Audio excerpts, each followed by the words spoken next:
You've tuned into the podcast, Tangible Medical Education, and I'm your host, Mihайло Винницький of Kyiv-Могила Academy. In this podcast, we talk about medical education in a very broad sense.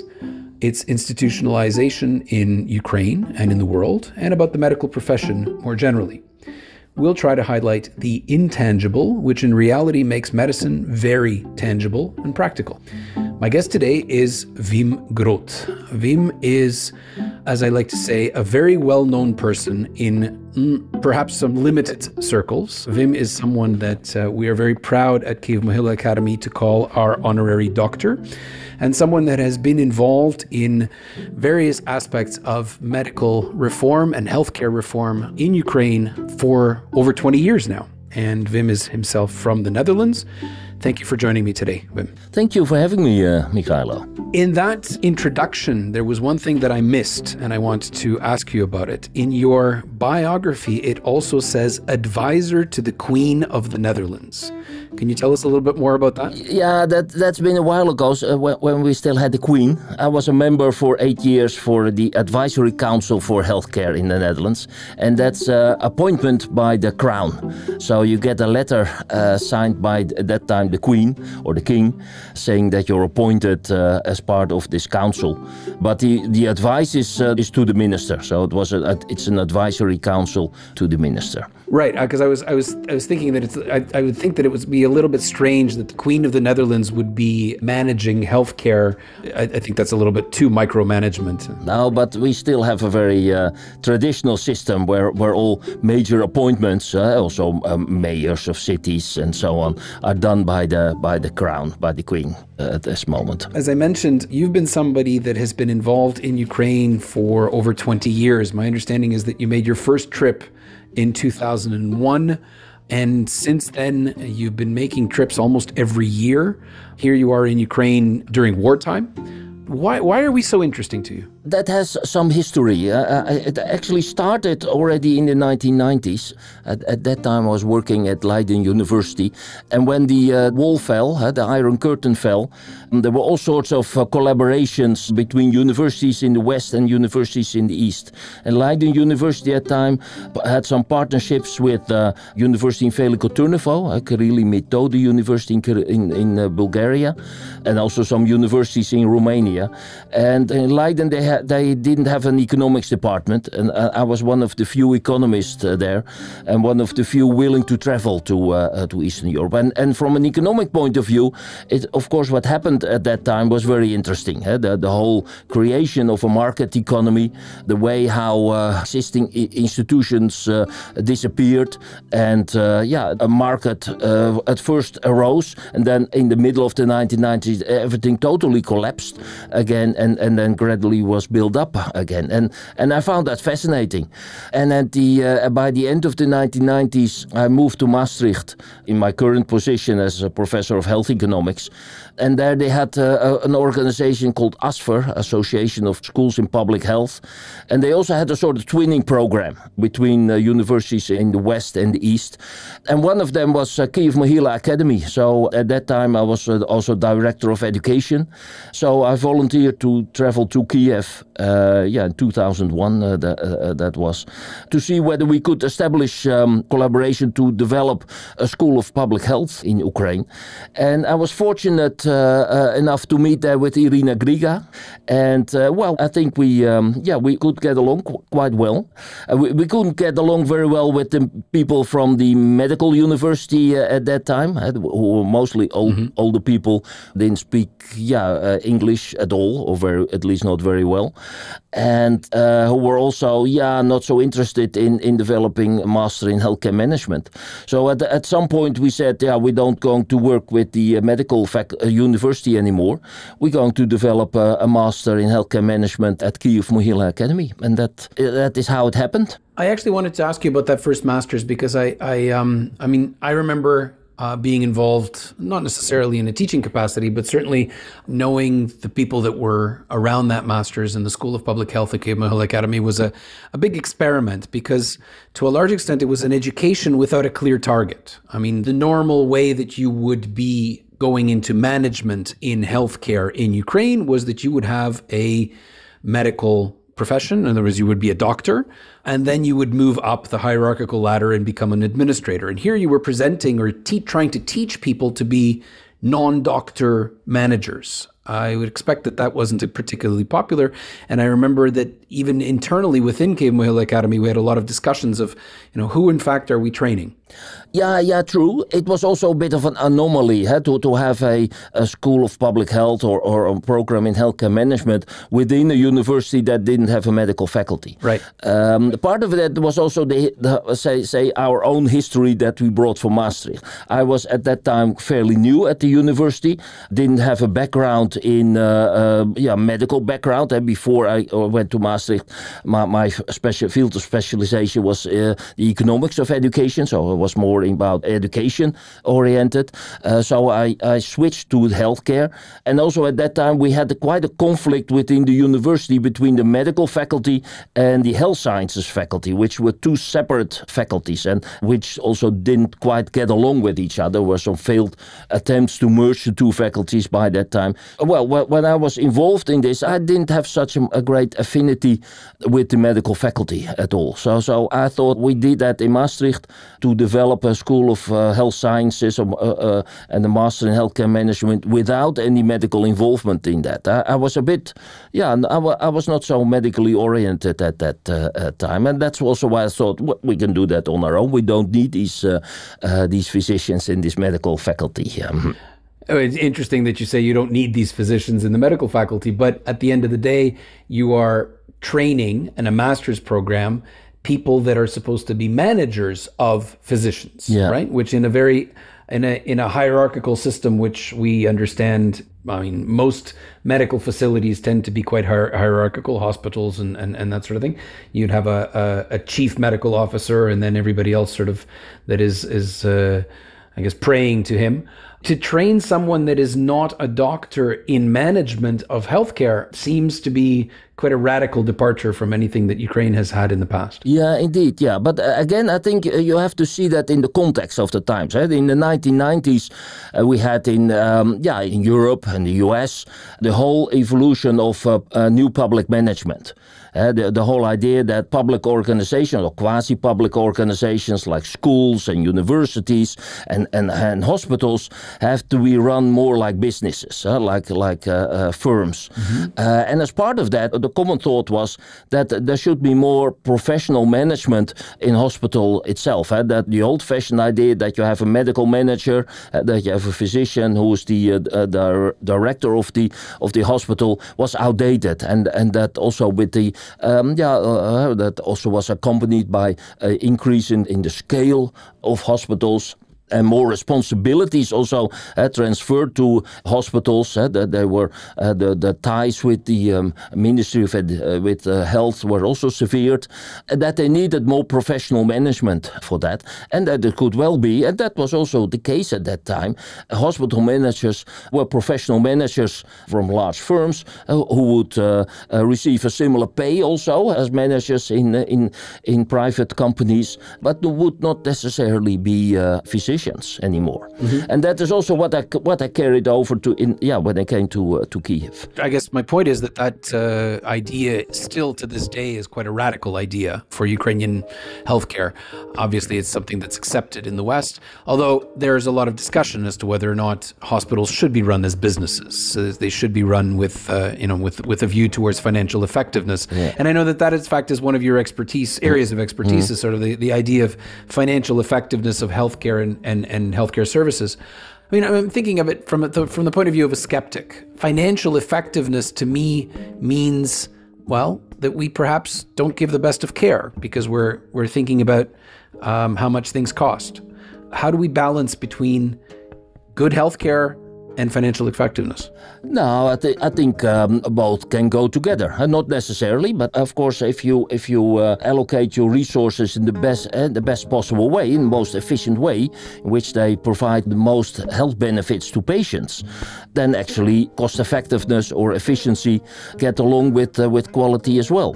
Very well, I think. You don't want waste of resources. I mean, you want your resources to contribute to the health and the health benefits of patients as best as possible. Wouldn't a doctor be the best person to judge that in terms of what resources are required for the best of care? No, not necessarily, of course. Physicians have their own interest as well. For physicians, the treatment of patients is their source of income. So they may have also an interest in increasing their earnings. And that may not always be in the best interest of patients.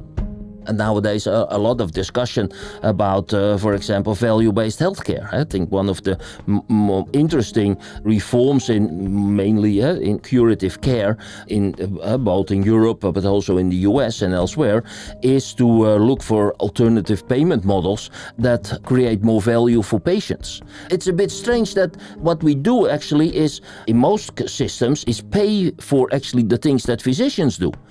We pay for the number of operations that they have, the number of consultancies that they do, but we don't pay for what actually matters, namely what benefits, what the health outcomes for patients, what creates value for patients. Just so that I understand, you're proposing that we should sort of pay doctors by the number of cured patients that they have? Yeah, for example, yeah. There are initiatives that actually do so. There are quite some programs. For example, I'm involved myself in the Netherlands in a program on value-based healthcare in cardiovascular care, where hospitals get part of their earnings or get a bonus if their mortality rate of cardiovascular patients is below a certain threshold. Mm-hmm. And if the number of patients that need retreatment for cardiovascular interventions, if the rate of retreatment is below a certain level. Now, that is paying, at least part of the payment, making conditional on the value physicians create for their patients. That requires, obviously, a very different kind of management and different kind of governance than we have in Ukraine, because obviously the Ukrainian system is based on sort of maintaining the infrastructure of healthcare rather than actually doing value-based stuff. This is fascinating. It's interesting that this is coming from the Netherlands, because I mean the image, I think, that anybody that has done any kind of sort of comparative study of Europe, the Netherlands is of course one of the richest countries in Europe. Maastricht, you were nice enough to host us in Maastricht at one point. I know that this is a place that is very, very well off and wealthy, and etc. And here you are, counting the financial effectiveness of your healthcare system. Do you really need to be counting this sort of thing? If you're that, I mean, I'm sorry if you're for being very direct, but if you're that rich, why are you so concerned about effectiveness? No, because there's always a scarcity of resources. There's always a lack of money in the system. Even though we spend more than €5,500 per head of the population on healthcare, far more than is spent here in Ukraine. But still, there's a lack of resources, and still there is what I think was typical for healthcare systems around the world, that people are myopic in the sense that they only look within their own system and see the failures or the shortcomings of their own system without comparing it to situation elsewhere. Of course, there are lots of international comparable data where you can see that other countries spend less and health outcomes in other countries are worse. But in the end of the day, what matters is, of course, whether the healthcare that you receive within your country, within your context, is up to standard. And then there are always, of course, shortcomings that people think need addressing. I think it's fascinating. But first of all, I mean, as someone who has studied a little bit of sociology, Netherlands is, of course, the place that is sort of the epitome or where the Protestant work ethic came from. So, I mean, what you're talking about is very much a culture of saving and counting and rationalizing and that sort of thing. And that's obviously something that I think is very foreign in many cases. I would say foreign to the Ukrainian cultural mentality. And I'm wondering how effective you think you've been in terms of bringing this kind of evidence-based and research-based ideas into management of healthcare in Ukraine. You've obviously been very successful in terms of training graduates. I will name some of them that have come from the master's program that you were key in starting, and that's Oleg Petrenko and Matvey Hrenov, and most importantly, perhaps for me, Pavlo Kovtonyuk, who's been a guest on our podcast, and of course is the former deputy minister of health. The point, I guess, is that it would seem that these people that I've named are in fact a little bit of sort of black sheep. Is that your job, to sort of train radical reformers? Is that what you're trying to do? No, I do have a tendency to have contradictory or opposing views. I think I like to disagree with each and every one. That is a bit in my nature, I think. But it's interesting that you say so, because I think indeed what Ukraine and other post-Soviet countries have missed upon, apart from I think the countries like Poland and so on that are now part of the EU, is indeed these whole market-based reforms that we went through in the 1990s, and that has led. We already discussed that, the important role of new public management in the way that hospitals and universities have been managed. But a part of that was also to focus more on quantifiable outcomes and to support your management by data and evidence on that. So also in the 1990s, we have seen within the healthcare system in the Netherlands, but also elsewhere, I mean, what we're discussing now, I think is not typical for the Netherlands, but is part of a broader trend in say, Western world during these days. It's more rational decision-making about the allocation of, or attempts in rational decision-making in areas like healthcare as well. The whole emergence of evidence-based medicine was something that, it started already in the 1990s, but became very prominent in the 1990s, and now almost everyone takes that as self-evident as well. All this thinking also in terms, more within my own field, about cost effectiveness, what you mentioned earlier. These are trends that were part of this whole new public management movement and that took over public institutions in the West in the 1990s. And indeed, you see that some of the post-Soviet countries, have missed out on that still. But I think now with the that Ukraine has become a candidate member for the European Union, that will rapidly change here as well, I think. Let's talk about that for a bit, about this idea of everything is going to change with the candidate status to the EU. I'm a little bit more skeptical, to be honest with you, because I think that, a lot will depend on the readiness of Ukrainians to really change. And we've seen that even though sometimes we have elite initiatives or perhaps ministerial initiatives or perhaps sort of, political parties or political forces that will be involved in trying to reform, for example, healthcare, there's a lot of vested interest and there's a lot of resistance to that. Will the EU accession process, in fact, change that? Well, it has to. I mean, maybe I'm a bit more idealistic than you are. I think many people within the EU are also quite skeptic about whether this is all possible to achieve. But I think if Ukraine wants to be part of the European Union, it will have to change that. What specifically what is it that has to change, in your opinion? Now, first of all, of course, what is a very sensitive topic in the West is the level of corruption and the lack in some areas of the rule of law. These are, of course, two obvious parts that need to be changed in order for Ukraine to become a full member. But I think also what is important is that Ukraine continues with decentralization of power, but more in the direction of devolution of power, the devolution of power to institutions, to the organizations that we mentioned, to hospitals, to universities, among other. So I think what you will see is on the one hand that the European Union will, more or less force Ukraine to dissolve power from the central government to local governments, to organizations. And on the other hand, of course, what is the essence of the European Union? The essence of the European Union is, of course, the free movement of capital, goods, and people. And in order for Ukraine to be able to participate in that community with free mobility, it has to be competitive. Mm-hmm. And that means, if you take the example of universities, that in order for Ukrainian universities to be able to compete and to avoid that all Ukrainian students would go to universities in Poland or the Netherlands or elsewhere, it has to reform and be competitive with these. So one area is, of course, that it would tremendously increase the competition within areas, within higher education, within healthcare, because of the open borders and the free movement of people. Yeah, I'll say that, there's a joke about the fact that the day that Ukraine becomes part of the European Union will be the day that we'll have a sign on the border that says, "The last person to leave, please turn out the lights." So, the idea of free movement of people.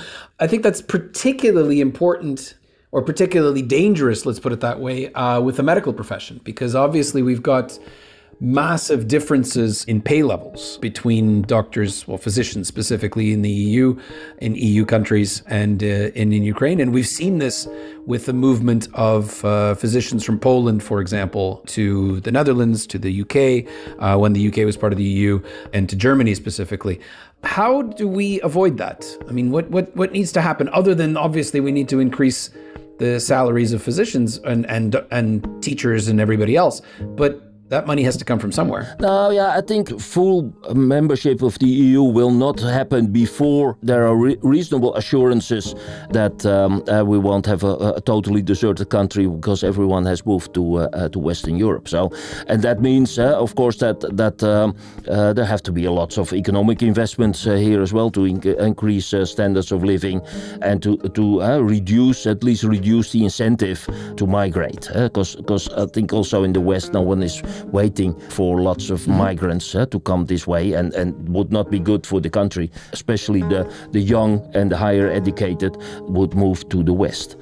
When you talk about universities, I think universities in Ukraine need to become more similar in quality but also in structure to universities within the European Union. And that I think the first requirement for that is that they become more truly research universities. The major differences here is that here the universities mostly focus on teaching with very little research, also that research capacity and capabilities are not all that great. And I think what is required that you develop the faculty within the university to become part of a truly research university. Well, look, Wim, I'm going to admit that I'm a little bit skeptical here, because one of the things that I've felt very distinctly now, particularly now that we have significant numbers of Ukrainian students on mobility because of the last year during the war, significant numbers of students from Ukraine have moved to European and North American universities and have a taste of what it means to study in a research university.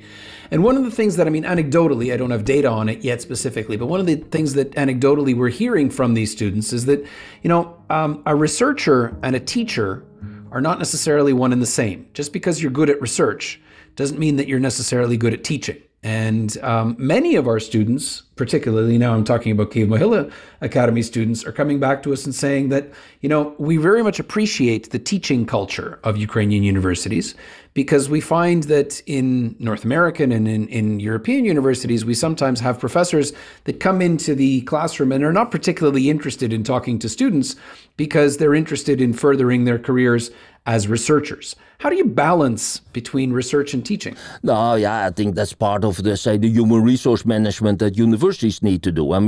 I agree with you when you say that sometimes the balance between teaching and research or the incentives and the rewards for teaching and research are not in balance. That's much more rewarding to be recognized as a good researcher than as a good teacher. But in principle, I think you need to have faculty that are both good in teaching and good in research. And the reason for that is, of course, that academic programs, the distinguished feature of a university is, of course, that it teaches students academic skills. And academic skills include critical thinking, and that involves also research. And so if you want to teach your students to do research, you have to be a good researcher yourself as well. Otherwise, you're never able to teach your students that. Of course, they also need to be interested and motivated and like to teach their students as well. But that, I think, is more a matter of having the right incentives and good personnel policy. It's not just about incentives, of course. One of the things that you've been involved with is teaching excellence, right? And then this idea of training teachers to be evidence-based, because we talked a little bit about evidence-based management and evidence-based healthcare, but it's also about a style of teaching. Maybe you can tell us a little bit more about that, because I do want to get to the research aspect, but I think that I'm always afraid when we talk about Ukrainian universities becoming more like European universities to be more competitive, that we might be losing something that is actually good within Ukraine. And that is, we might be saying, okay, we want to become research universities, but we'll lose the teaching aspect. Yeah. No, that shouldn't be the case. And I also don't think that is necessarily will happen if you focus more on research as well. I mean, it's merely a matter of bringing the two in balance. Also, I think a matter, of course, that more resources are made available for research, and that doesn't go at the expense of the funding that you now get for education. But then I think it has an added value because, now you can say sometimes good researchers are bad teachers. But on the other hand, I think what doing research teaches you is to become critical, and reflect on your own activities, to be curious and inquiring about what is going on around you in your field of interest. And that in itself, I think, helps you to become a better teacher as well. So you can say that they are substitutes, maybe in some cases they are, but ideally they should complement each other. Okay.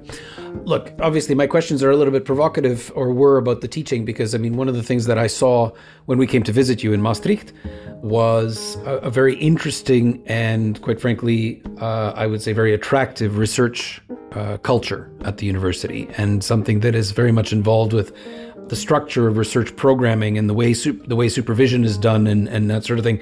What's the secret? Maastricht is very well known in its teaching for something called problem-based learning, but there's a lot more to just problem-based learning, or perhaps there's much more to Maastricht than just problem-based learning. It's about a research culture. Yeah, indeed. And this research culture didn't came out of nothing. In the sense that, Maastricht university is a young university. It is the youngest university in the Netherlands. Was established only 35 years ago. So when this university was established, it distinguished itself indeed by its teaching method, by the problem-based learning that we had.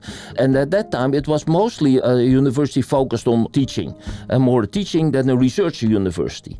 That more or less changed after I arrived at the university, when we had the president, Jo Ritze, former Minister of Education, also director at the World Bank, who said Maastricht University should become a research university.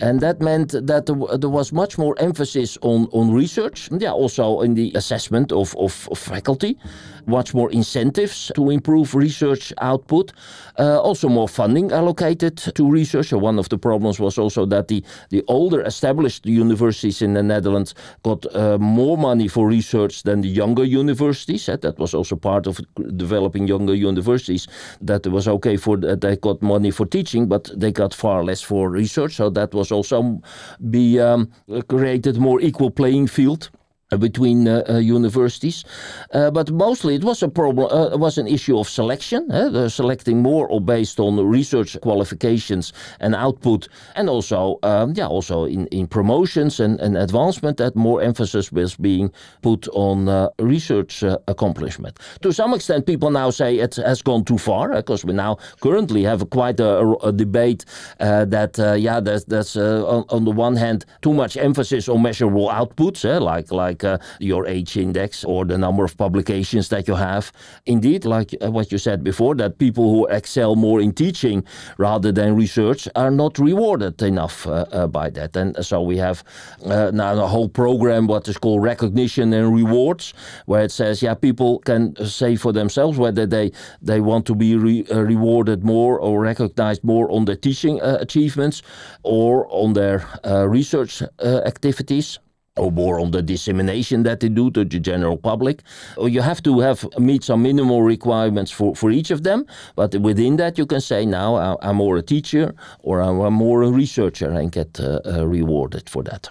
That we've talked about the sort of, if you like, the human resource management aspects of faculty and staff at a university, but I actually want to focus a little bit on students. Because, I mean, you and I have a common friend, and I will say friend in with very, very large capital letters. Tatiana Stepurko, now Chernish again, is my former student, and you were her supervisor. And I think that everybody that is involved in the Swiss-Ukrainian or Ukrainian-Swiss project, medical education reform, understands that this is the head of our project, and we're very proud of our student. But I was actually able to observe a little bit Tanya's experiences because she came from Kyiv Mohyla Academy, moved to Maastricht, did her dissertation there. And I think that the model of supervision and the model of research training is very, very different in Ukraine from what we saw there.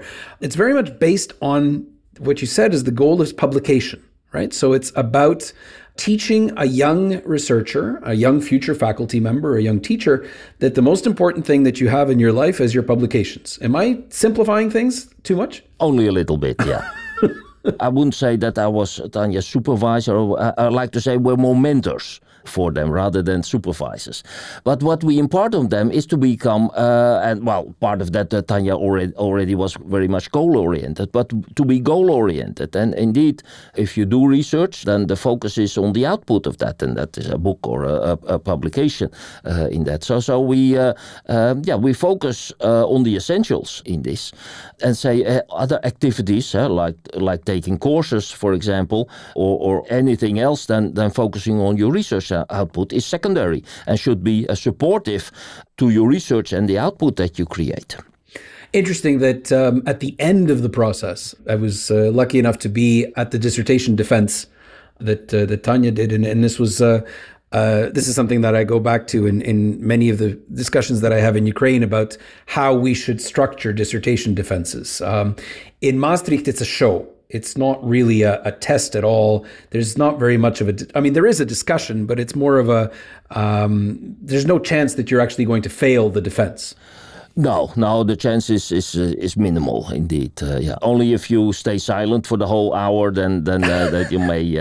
Although after the defense, you have been part of it. Of course, there is a discussion not only about the quality of the dissertation, but also about the quality of the defense. It's not that we let people fail if the quality of the defense is poor, but it does shine off negatively, at least on the supervisors. I mean, it's not nice if everyone in the committee says, we thought it was a very poor defense, as you couldn't hold their own and so on. So it's maybe not formally something that you can fail by, but at least it's not. No, it's also not good for your reputation as a supervisor if you have candidates who are not able to defend their work. It's interesting because the ritual is more about the reputation of the supervisor than it is about testing the knowledge and the viability, if you like, of the candidate that's actually getting the degree. I was fascinated by this rituals. I think that one of the things that we're doing at the moment in Ukraine is developing these rituals that are part of the research culture that I think is very important. It's about publication, of course, but it's also about being part of a research environment. And I'm fascinated by how to create that, because it's not just obviously about financial effectiveness. It's not just about research output. It's not just about putting people into a sort of a high pressure place that they have to produce. It's about creating a critical and creative environment. Now, I'm not sure that I have the question here, Wim, but how do you do that? As I said, we have gone through, Maastricht, through more or less similar evolution. Where we also were a university which was rated not so very highly in its research output. It was more seen as a teaching university, but within a fairly short amount of time, as I would say about 10 years, 10, 15 years, a research university with an equal status and an equal quality as other universities in the Netherlands. And I think it's a combination of things. It's a combination of indeed human resource management, where you say you reward research output, where you select people who have good research skills and also supervising skills, and where you also create an environment and a culture in which research is being appreciated, rewarded, and seen as at least equal to the teaching that you do. Let me ask you, just to bring this back into what we started from, people that are managers of healthcare, do they have to have research skills? Are we talking about some different areas of expertise, or are these things somehow linked? No, I think it's good if they have at least an academic level of thinking. especially, of course, because they have to deal with physicians who have an academic degree, who also have, of course, should have also research skills, or at least the skills to use scientific knowledge. And I think also as part of the professionalization of management, I think management has also become more evidence-based. And that also requires from managers, at least those at the top, that they're able to process and able to assess and interpret evidence from academic research. And for that, I think they should at least have a basic set of skills in research. But I'm a bit surprised that you're so skeptical about all this. I mean, how do you see the future then here in Ukraine? And the potential also to meet the criteria for EU membership? Because I think that EU membership is crucial, I think, for the future of Ukraine, both for its security and for its economic development. I think that EU membership is important, but I think it's going to take us a very long time. And I think that there are issues that are very important for us to discuss, in fact, because I think that a lot of people in Ukraine take it for granted that EU membership is something that is going to happen, whereby we're going to adopt the proper laws. We're going to sort of, this idea of the acquis communautaire is going to be adopted into our legal framework. And then at that point, everything will be fine as long as we become rich and the economic disparities between Ukraine and the EU are lessened due to investment and that sort of thing. It doesn't happen that way. I mean, one of the things that you're talking about is a cultural shift in the way that we do things. And the important thing that you were mentioning about devolution and increased competition and autonomy, all of these things require grassroots responsibility, which I think that we're going to need a lot more education to be able to achieve those types of things. Yeah, but if you look back, take a country like Poland. Of course, there is some discussion, and of course, Poland in some ways is moving in the wrong direction when it comes to the rule of law. But how Poland has achieved, also in a fairly limited number of years, to create a civil society, to ensure a rule of law, at least up until recently, to eradicate corruption, to improve standards of living, that's quite impressive. I mean, why wouldn't Ukraine be like Poland? And why? I mean, what I hear you say, well, Ukraine should be maybe a bit more similar to the more autocratic countries and the corrupt countries? No. You're not hearing me correctly. I think that there is something to be said, for example, for the British model. When Britain is not part of the European Union, and there are reasons for Britain not being part of the European Union. I think that there is a certain level of bureaucracy in European governance, which is not really acceptable to Ukrainians. And I think it's very similar to one of the reasons why Brexit happened was because of the fact that European rules and this sort of rigid rule framework that creates the governance structures of the European Union was not acceptable to the British people. And I think it's also a question of identities. We have something that's very similar in Ukraine to the British issue, and that is that, Britain is not a national identity. There are the English, there are the Scots, there are the Welsh, and they all come together in this institution called Britain. We're very similar in Ukraine. There are Russian-speaking Ukrainians, there are Ukrainian-speaking Ukrainians, there are Crimean Tatars, there are Hungarians, there are Bulgarians, etc. And we all come together in this institutional identity called Ukraine. In Europe, it's a bit different. There are, the passport says that you are Dutch and also institutionally European. You are German and also institutionally European. Now, the question is, can you have two institutional identities? I question that. I think that the umbrella identity of Ukrainian is actually similar to the umbrella identity of European, more similar than the ethnic identity of Dutch or German, etc. So I think we might have a clash that we might have to, this is something that obviously is going to be very, very, very far into the future. But I think it's something that we're going to need to think about. Yeah. But I wouldn't immediately compare it to Britain. I think the problem with Britain is that it has a post-colonial syndrome still, that it still sees itself as a major power, which it's not. And they always have wanted to distinguish themselves from continental Europe, from the European Union. So I think what is much more apt analogy is to compare the European Union with the Austrian-Hungarian Empire. which was also a composite of different nationalities, different cultures, loosely combined into one empire. Yeah, what I hear you saying has say multiple identities or not a very strong national identity. It might be very convenient to be part of a European Union, which also doesn't have such a very strong identity, and it may be much easier to identify yourself with Europe, with the European Union, than with your own national culture or your own nation. Agreed, but I think Ukraine at this point is moving in the opposite direction. I think we're very much building a national identity, and that consolidation of national identity is happening. I think also, Wim, that this discussion is a lot about what's more important, sort of material wealth and material well-being, or some sort of level of idealism. And I think that the European Union is about it's a materialist project, if you like. Yeah, but on the other hand, of course, membership of the EU is also a necessity for Ukraine. The threat that Russia poses, both for Ukraine and Europe, will last for at least a couple of decades. I mean, even if all Russians are thrown out of Ukraine, Russia will remain a threat. I think that assumes, Wim, you assume that the Russian Federation as a political entity will continue to exist, and I'm skeptical of that, because I think Putin eventually, and it's not a question of I think, Putin will eventually die. And the question is, does Russia stay together, or are we looking at another collapse similar to the Soviet Union, which was considered to be monolithic and never, this was going to be a long-term political entity. And then all of a sudden, in a span of 2 years, it stopped existing completely. Yeah, but even a destabilized Russia will be a threat for the West.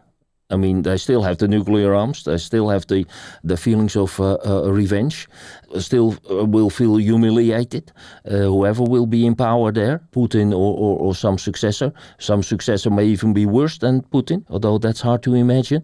So I think that we have to face the fact that Russia will be an adversary and a threat for decades to come. And that will mean that Ukraine is now fighting also the war for freedom of the West, that Ukraine and the EU will have no alternative than to stick together. I agree with stick together. And my only question is the institutional framework that we have called the European Union, or the institutional framework or the political framework that exists in something called the Russian Federation. I'm skeptical that both of these things have are there forever. I think that your example of the Austro-Hungarian Empire is actually a very good one. And the Austro-Hungarian Empire in 1914, at the start of the war, looked like it was something that was going to last forever. By 1918, it stopped existing, right? So the historical parallels, we can look for a lot of them. Political entities, unions, federations, countries, etc., borders, in fact, change quite often in history. And so, although I think we're all very pleased about the fact that Ukraine has a candidate status in the European Union, I think that the European Union will be changing.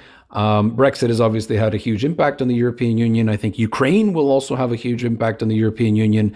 And what happens to the east of Ukraine will also have a huge impact on the European continent in general. I think that we need to broaden our perspectives in terms of thinking that the European Union is the only game in town, or that the Russian Federation is going to exist for a long period of time. Wars tend to really redefine things. And I think we're only at the start of that redefinition. Yeah, but also east of Ukraine, you only see potential for destabilization as well. What happens between Azerbaijan and Armenia, what happens in Georgia. I think also, for Ukraine, EU is also a beacon of stability, not only for prosperity, but also of stability and things that people crave for, like rule of law and an end to the corruption. So in that sense, and also because, like I said, I think the threat of Russia for Ukraine will persist even after the war has come to an end. There's not much alternative, I think, for Ukraine than to comply with the European Union, to reform and to become a member of the European Union. I think that this conversation has gotten us into a very different area than what I was planning, for which I'm very grateful, Wim, because I think that we've gone well beyond anything that has to do with medical education. But I think that what is interesting is the different perspectives that we see. I'd like to think that my perspective is a little bit more Ukrainian. I think yours is a little bit more Western European, particularly coming from the Netherlands.